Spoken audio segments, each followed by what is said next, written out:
A'udzubillahi minasyaitonirrajim. Bismillahirrahmanirrahim. Teman-teman, di video ini saya ingin memberikan reaction lagi kepada pernyataan dari muhibbinnya para wali kutub, di mana ada salah satu muhibbin guru sekumpul, di mana dia menyatakan obat corona itu katanya ada di rumahnya. Oke, mari coba kita langsung tonton seperti apa pernyataannya. Assalamualaikum warahmatullahi wabarakatuh. Waalaikumsalam. Ini kami sedikit menyikapi tentang masalah yang lagi viral. Siap. Yaitu wabah yang melanda kita, melanda dunia, yaitu virus corona atau COVID-19. Virus corona ya. Di sini kita mau membuka pemikiran kita. Sebenarnya salah satu, salah satu daripada obat corona itu, obat wabah itu ada di rumah kita. Mana? Cuman kita tidak menyadari. Tidak menyadari, teman-teman, salah satu obat corona itu ada di rumah kita. Kita siapa? Kenapa tidak menyadari? Karena kita panik. Karena kita takut dengan penyakit itu. Sehingga kita melupakan salah satu obat yang ada di rumah kita. Siapa obat kita? Ini yang di belakang ini. Oh, itu. Oh, foto guru sekumpul. Seorang aulia Allah Ta'ala. Oh, Allah. Saya tidak pernah memajang foto-foto aulia apapun itu. Foto-foto siapapun tidak pernah saya pajang. Lanjut dulu. Kita hauli sama-sama foto almarhum guru sekumpul. Semoga berkat foto yang ada di rumah kita, wabah penyakit tidak masuk ke dalam rumah kita. Apa orang ini penjual foto? Ya? Apa orang ini penjual foto gurunya sekumpul agar fotonya laku? Ya? Karena pasaran lagi sepi, dia jualan foto agar fotonya bisa laku. Apakah begitu? Ayo, kalian yang akal sehatnya masih ada, bener nggak foto-foto bisa menanggal virus?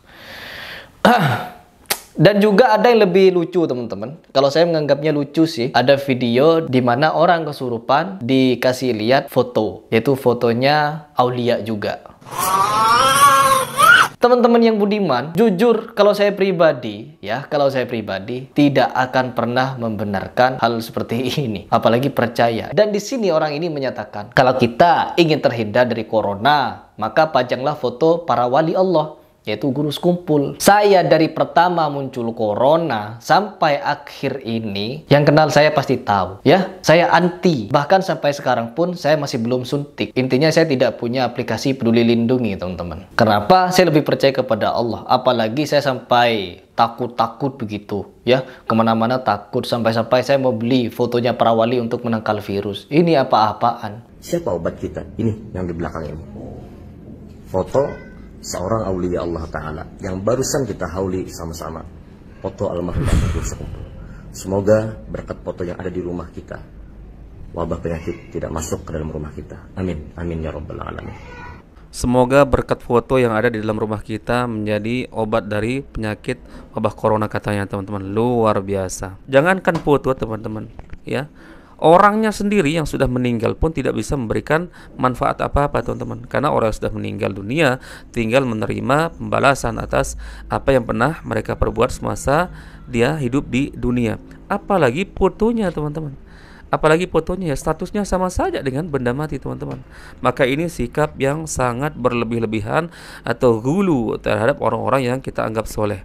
Rasulullah bersabda, teman-teman, ya, berkenaan dengan 5 hari menjelang wafatnya, Rasulullah mewasiatkan kepada para sahabat Nabi, yaitu Rasulullah bersabda, ketahuilah bahwa orang-orang terdahulu, yaitu Yahudi dan Nasrani, binasa karena terlalu berlebihan kepada orang-orang soleh mereka. Bahkan kuburan-kuburan para nabi mereka, orang-orang soleh mereka dijadikan sebagai tempat beribadah.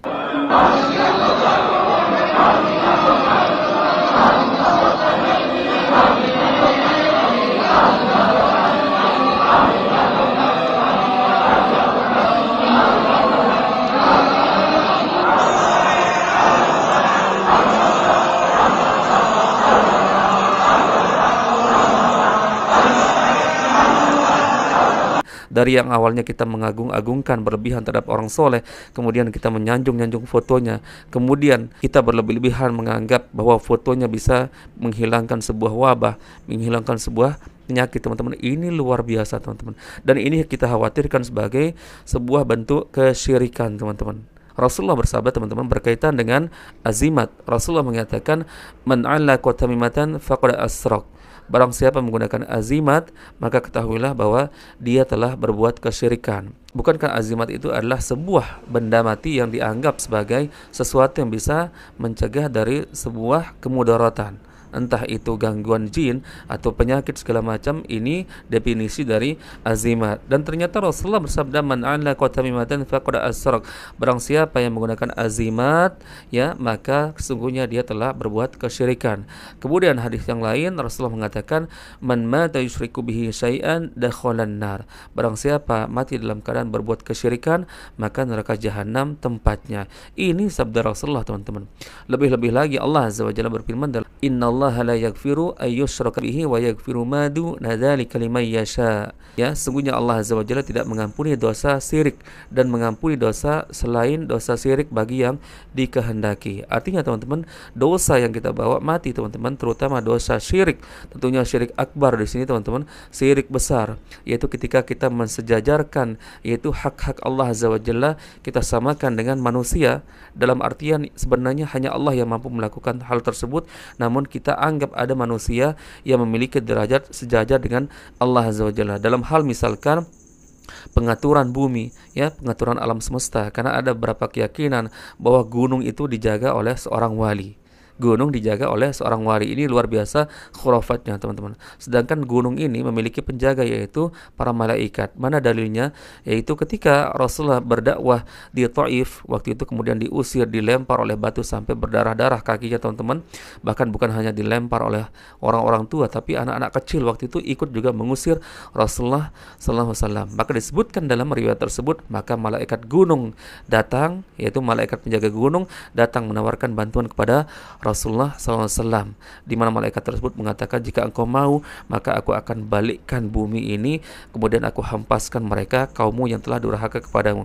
Akan tetapi Rasulullah mengatakan tidak, bahkan aku berharap dari rahim-rahim mereka lahir para mujahidin, teman-teman. Dan terbukti, yaitu salah seorang, kalau tidak salah itu sahabat Rasulullah yang bernama Ikrimah juga lahir di Thaif, teman-teman. Nah, itu salah satu contoh, teman-teman, yaitu sikap berlebih-lebihan terhadap orang soleh. Ternyata Rasulullah sudah mewanti-wanti, teman-teman, yaitu dengan mengatakan jangan kalian bersifat berlebih-lebihan gulu terhadap orang-orang soleh.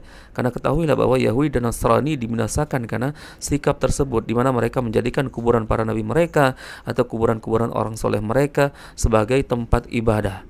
Saya rata-rata mempelajari setiap dalih mereka, ucapan mereka, cerita-cerita mereka. Ada yang bisa membelah diri jadi tiga lah. Ada juga orang yang bisa menghidupkan orang mati lah. Ada juga orang yang bisa memadamkan api neraka. Ada juga orang yang bisa mengeluarkan dari neraka ke surga. Ada juga orang yang melihat makam Nabi Muhammad gerak-gerak dan lain sebagainya. Ini apa-apaan ini? Selama 1400 tahun lebih, makam Nabi Muhammad tidak pernah bergejolak. Tidak ada seorang pun yang tega menyatakan seperti itu. Dan tidak ada seorang pun selama ada wabah penyakit mengutamakan gambar-gambar di dalam rumah dan seolah-olah perlakuan mereka itu bisa mendatangkan manfaat. Bagaimana kalau menurut kalian?